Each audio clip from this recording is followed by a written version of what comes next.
Behind these walls, some of the country's most vulnerable children. Plagued by allegations of abuse and mismanagement, privately run secure training centres like Rainsbrook in Northamptonshire have a dark history. 15-year-old Gareth Myatt died here in 2004 after being restrained by 3 guards.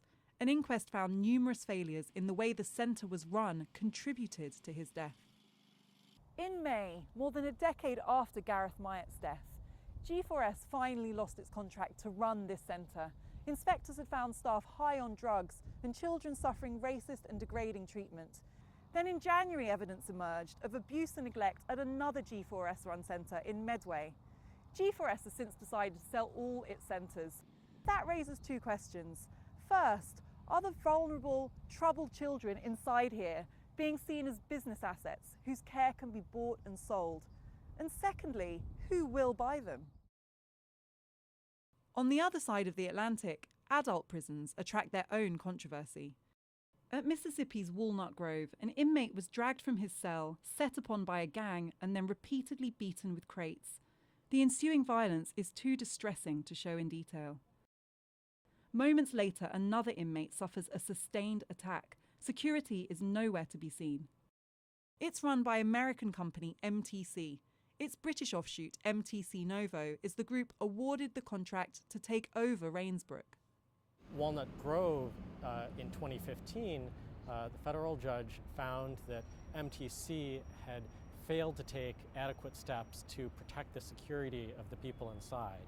It's disturbing that MTC would be able to expand in the UK, given its record in the United States.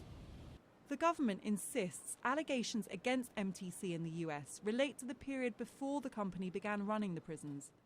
But a court document describes an MTC facility in Mississippi as an extraordinarily dangerous prison, with stabbings and assaults due to a systemic failure to hire qualified security staff and to adequately train them.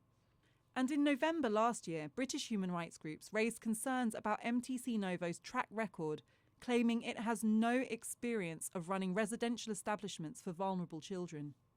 In response, the Youth Justice Board said it had assessed them rigorously and that MTC Novo met the Ministry of Justice requirements in relation to capability, human rights and equalities.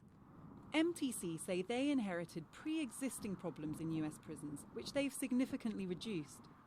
For Layla and Ronnie, it's troubling. They describe mistreatment at Medway, where they were detained 5 years ago. Any little thing, they would put you on the floor. Any excuse to put their hands on you, they'll put their hands on you. If you refuse to go to bed, within 3 minutes they've got people on you. That's not right for a child. If you're 15 years old, that's not right to be treated like that. Who's going to believe you when you're trying to basically put a bad word in for somebody in the system? No one's going to believe you. You're just this violent child. No one's going to believe what you say. I think if it's going to be run, it should be run by people that know how to deal with children altogether.